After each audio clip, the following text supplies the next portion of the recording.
Hola mga kakulay, ako si Ran of Cabogueros, isang recruiter sa isang BPO company. Dahil Mother's Day ngayon, i-share ko lang sa inyo yung relationship ko sa nanay ko. Ang nanay ko ay si Salve.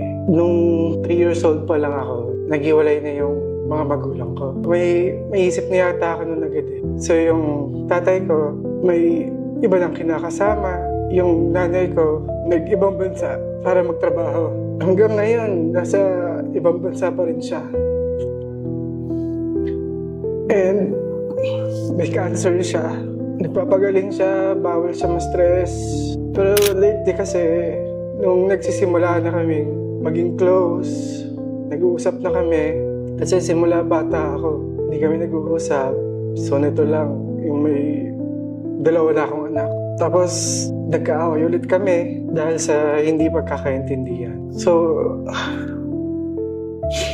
dahil nga bawal sa ma-stress, hindi na muna ako nag-message sa kanya. So, nag-close na yung communication namin. Yung asawa ko na yung nakikipag-usap sa kanya. Kasi bumabalik yung mga cancer cells. So, gusto ko sana maayos ulit yung relationship namin para makausap naman siya ng mga anak ko and hindi siya maging stranger sa pamilya ko. So, Mami, message ko sa'yo, magpagaling ka. Sana makauwi ka na kasi gusto ko na namin makasama. Dito ka na lang, kami na mag-aalaga sa'yo.